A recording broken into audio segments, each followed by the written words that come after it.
بسم اللہ الرحمن الرحیم۔ Voice of Islam for students کے معزز سامعین، السلام علیکم۔ میں ہوں آپ کا ہوسٹ محمد مقصود اور آپ دیکھ رہے ہیں ہمارے official channel voice of Islam for student. تو دوستو، دستور کے مطابق آج ہم پھر پیش خدمت ہیں ایک نئی کہانی کے ساتھ، جس کا عنوان ہے ایک شاگرد کی استاد سے بدلے کی ہوس۔ دوستو، اس کہانی کا مقصد آج کے طلباء کی رہنمائی کرنا ہے، جو استاد کی چھوٹی چھوٹی بات پر غصہ کر لیتے ہیں اور غلط نظریات بنا کر ان سے بدلہ لینے کی کوشش کرتے ہیں۔ دوستو، یہاں پر ایک بات واضح رہے کہ استاد ہی وہ ہستی ہے جو ایک طالب علم کو زمین سے اٹھا کر آسمان تک پہنچاتی ہے۔ دوستو، اس دنیا میں ایک طالب علم کے لیے دو ہی ہستیاں ایسی ہیں جو اس کے ساتھ مخلص ہیں، پہلی اس کا پیرنٹس اور دوسری اس کا استاد، بقایا سب غرضی اور لالچی ہیں۔ تو دوستو، بنا ٹائم ویسٹ کیے ہم بڑھتے ہیں اپنی کہانی کی طرف۔ ایک شاگرد کی استاد سے بدلے کی ہوس۔ یہ کہانی ہے برصغیر پاک و ہند کے ایک ایسے بادشاہ کی جس کی اکلوتی اولاد ایک بیٹا تھی، اور بادشاہ اپنے بیٹے کی اچھی تعلیم و تربیت کرنا چاہتا تھا تاکہ کل اس کے فوت ہو جانے کے بعد اس کا جو بیٹا ہے وہ تخت نشین ہو۔ جس طرح وہ عادل اور نیک صفت تھا، اسی طرح اس کا بیٹا بھی عادل اور نیک صفت ہو۔ اس مقصد کے لیے وہ اپنی ریاست کے تمام تر علماء اکرام کو مدعو کرتا ہے، اور ان علماء اکرام میں سے ایک ایسے عالم کا انتخاب کرتا ہے جو ان میں زیادہ عظیم اور اچھا ہوتا ہے۔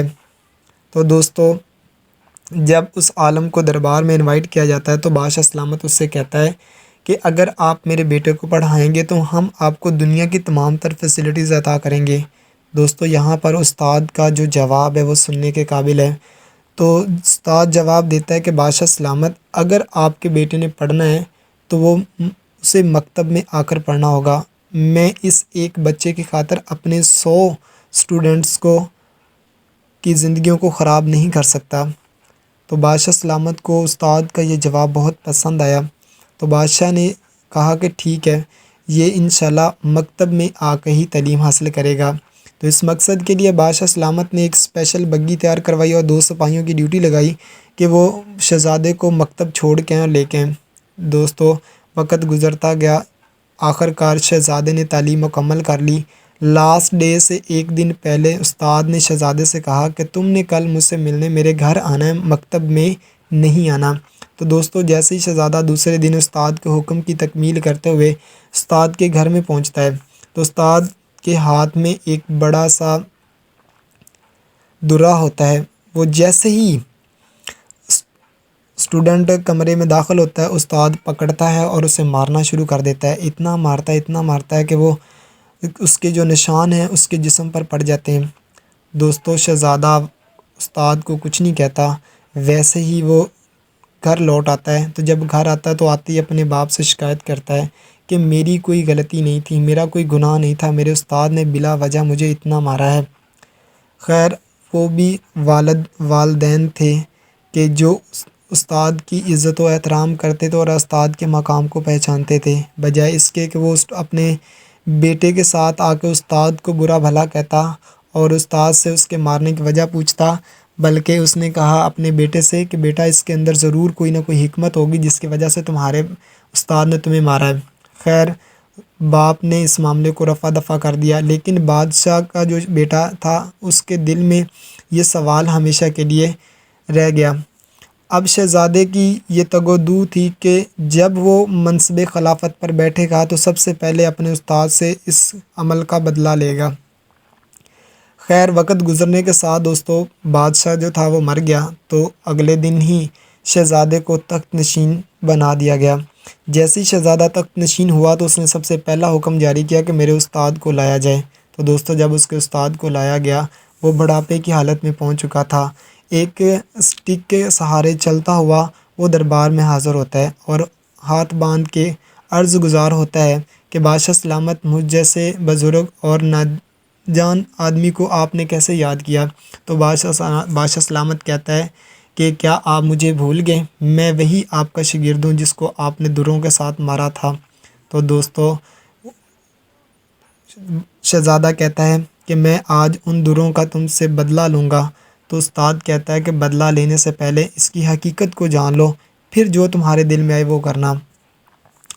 تو شہزادہ کہتا ہے کہ جی بتائیں اس کی حکمت کیا ہے۔